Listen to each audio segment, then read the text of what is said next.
going to have some special people come over. Madam, please. Huh? Oh, sorry.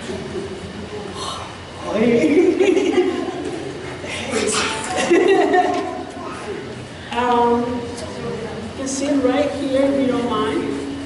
Is it me or it sounds like an echo? I feel like there's an echo. Is it right? Yes. Okay. Oh yeah, there we go. So today's scripture comes from our narrative, what do you call that? Narrative lectionary. There we go. And it comes straight from Luke 16, verses 19 through 31. Deal? Okay. So, I'm going to be reading some stuff. You all just follow me, okay? Just don't worry about it. I got you guys. Alright? It's going to be a little challenging, but we're going to get it. We're going to get it going. Okay. Just give me a minute, okay?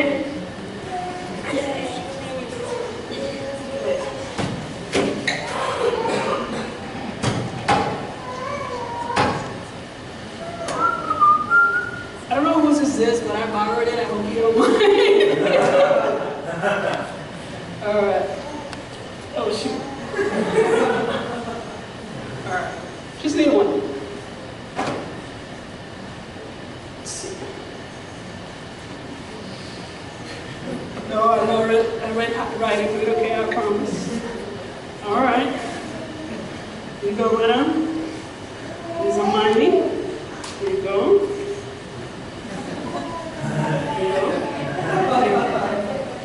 Okay, so it says, Jesus said there was a rich man who always dressed in the finest.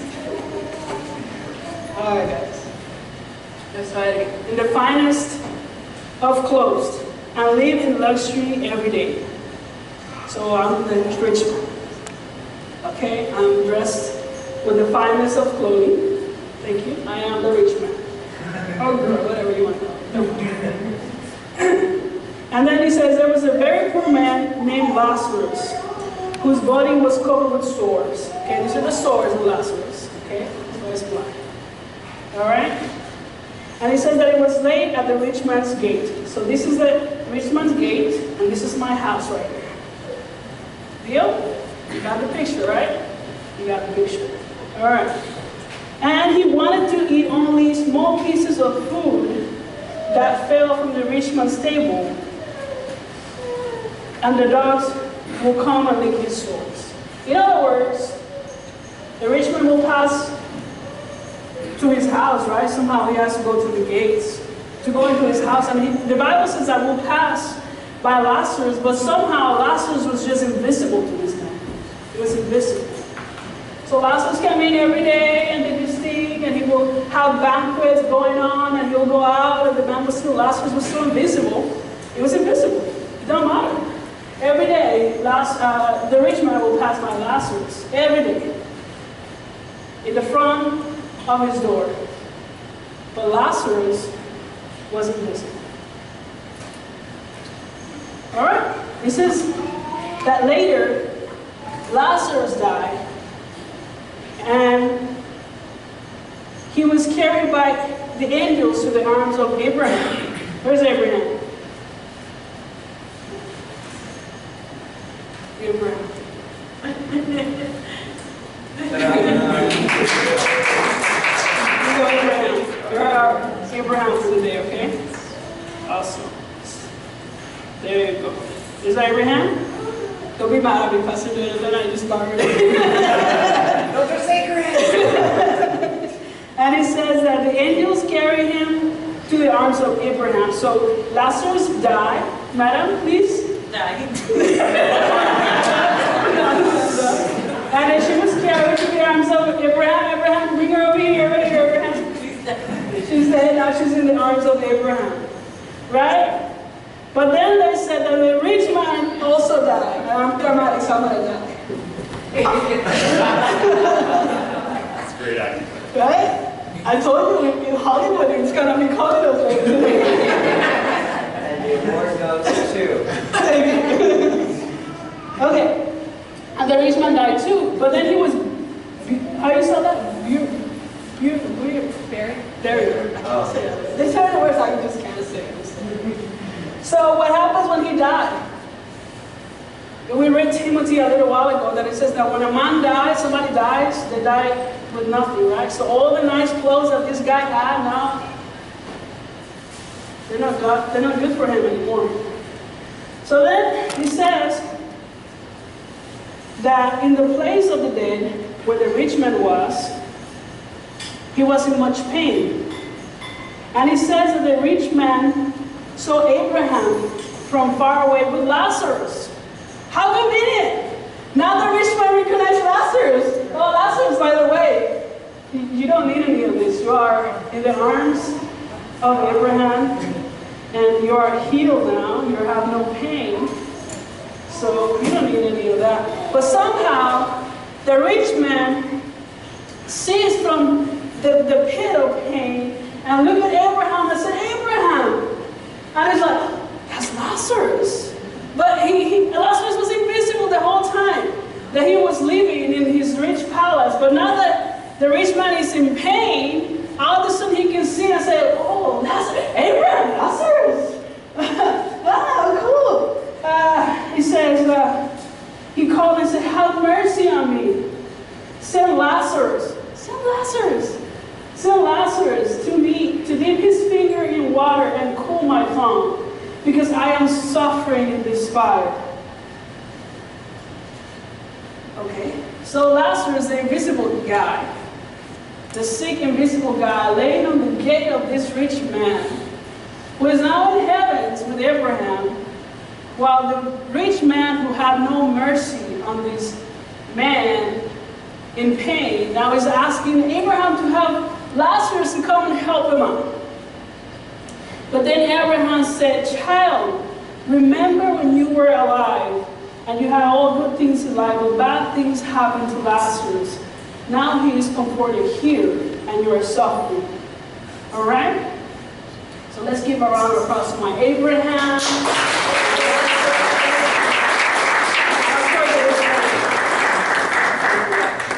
I just wanted you guys to have a visual of it, because it is so easy to miss the details of it when we are just reading a passage. But when we see it, right, we see that poor Lazarus here covered in wounds and is invisible, literally with that umbrella, right?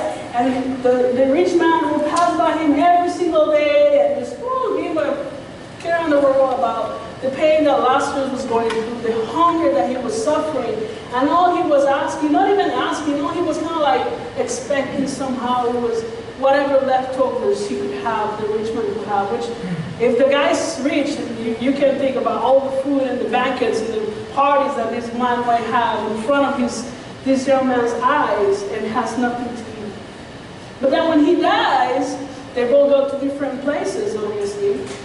And then all of a sudden, the rich man can recognize Lazarus, the same man that will sit in front of his gate every single day that he completely ignored. Now he recognizes him. How is that? Okay, this next class. Okay. All right. So, there's a couple of things that I want you to get from this story, and it goes all the way to chapter 31. Then it's the rich man is even asking Abraham to send Lazarus to go warn his family. You all can read that on your own, okay? I'll let you do that, all right? But there's a couple of things that I want you to take note about this chapter. Number one, I want you to take note of the title of this parable, which is also the title of my message this morning. The rich man and Lazarus. Does this sound any different? The rich man, is that a proper name? Like Christian or Maggie? Bianca, is it a proper name, the rich man? Or is it the descriptive name, right? What about Lazarus? Is that a proper name? Proper name? Yes, it is a proper name. So Somehow, the rich man is nameless. And the only thing we have to understand who he is a description of his wealth, right? A very rich man who dressed very nice, that was really flamboyant, right? That lived in luxury. In the other hand, we have a poor man who is naked and who is ill, and it describes the illness, right? But he has a name, which I want to just let you know that God knows you by name. God knows you by name. Whatever need, whatever problem, whatever illness that you have today, I want to just remind you that He knows you by name. And that's why you're here this morning, because He brought you here this morning. Another factor that I want you to keep in mind is that Lazarus was laid by the rich man's gate, which tells us that the rich man had every opportunity to see Lazarus and his condition. And he had every possibility, every power, everything within his reach to help him somehow. However, he chose not to. Okay? And I love the way in which Abraham confronted the rich man. And he says, remember, when you were alive, you had all good things, but you passed by Lazarus every single day, and you just saw him suffer. Right? It is a confrontation, in my opinion. And you know what I find so interesting? That this is a scripture scheduled for today. This is not a scripture that I went today and I said, oh, I want to preach about, perfect. The Rich Man and Lazarus. For the most part, our church, we try to keep kind of like a schedule, you know, a lectionary, for the most part. Sometimes we do get away from it, but I find it interesting that it was scheduled for today. And I know that in God there's no casualties. So I was not surprised when on my way back from Haiti earlier this week, I discovered that this was going to be the scripture I will be using for my sermon today. And as to be expected, during our missionary trip to Haiti, I mean, we saw poverty up front and close. Almost uncomfortable to see what these people have to go through in their everyday life and the difficulties that they face and the way that they're impacted by the poverty. Among all, you know, it's almost like unreal. Like if one of you guys were to come today and be left there, you will be with anybody who knows where you know where to go. I think we would have been lost from the minute that we opened it. We stepped out of the airport. If we didn't, you know, there's no road names. There's no, you know, we would be lost. Okay. But you know what? That is not what impacted me when I went. What really impacted me was their hearts. It was their smiles and the love in which they welcomed us everywhere we went. No matter if we brought something, no matter if we were empty-handed, their smiles, their heart was just always so welcoming. And you see, I discovered that poverty and suffering is not necessarily in the same sentence every time. I mean, these people have it hard, don't get me wrong, they have it really, really difficult. But it's just not, you don't see on their face like martyrs or sufferers or like, I need help. You don't see that on their faces. On the contrary, what I observed was people working very hard. No matter what they had to do, they will work hard, no matter their conditions, okay? And I saw people having to walk miles over miles over miles just to get fresh water. Something that we just have for granted. We just open the water in the sink and just let it run and just come back later and be like, no, the water's still there. No, water is gold, guys. Literally, it is gold. And I saw them just carrying buckets everywhere because they can't just, you know, have it at home, just like you and me. And you know what I really saw? I saw some parents with 6 children without any options to care for them. With every desire to help their kids, but no options. There's no public hospital. There's no way that I say, oh, let me just take them to the pediatrician. There's no such thing over there. And you know what I saw? I saw children that would have to walk literally miles, sometimes by themselves. I remember seeing like a 5-year-old little kid, his school uniform, just walking down the street to go to his school by himself. I'm not telling you this I don't know, to feel sorry for them, because honestly, I didn't get that. When I went there, I didn't go, I was like, oh, pobrecito, you know, I didn't feel that way. I honestly didn't feel that way, you know, and what impressed me the most is that I saw people that were working hard at the market. Everywhere you went, they were working. You name it, they would do it. Shining shoes, cleaning, whatever, just selling fruit, anything that they can work and get money out of it, they will do it, whatever was honest. But one thing I never saw, and trust me, I had the blessing to get around town, I never saw anybody begging for either food or money. No one. I saw a lot of people working though. Everybody has something to do. Everybody was selling something for sure. That is true. Okay? And like I said, nobody will beg you for food, even though many of them, you could see that in their bodies that they were literally starving. And I think I can speak for my wife and myself when I say that even though we went with a heart of service and the desire to help them, we've always seen so much love that does not equal to whatever little bit we were able to do for them. And there is something about service, guys, about caring for someone. It is the most basic calling of every single Christian around the world. And then we can find that in John 13, 34, and 35. It's basically when God calls us to love one another. And how do we love one another? What better way to show our love for one another when we serve one another, when we help one another? And for many of us, I feel sometimes like I'm the rich man. You know, not that I'm rich, but you get the concept. We are just so busy, you know, our daily life. We're so busy with our own little concerns and our own little needs, because we all have needs, okay? It's not like, oh, I'm here, so I'm set, so I'm good to go forever. No, we all have needs. But you know what? There's people who we can be of service to, and that's where this whole play comes through. Because we can always be like the rich man, and we can pass a Lazarus. Every day on our way to work, we're going to pass a Lazarus. Every day on our way back from work, we're going to pass somebody who is suffering just like Lazarus was suffering in this story.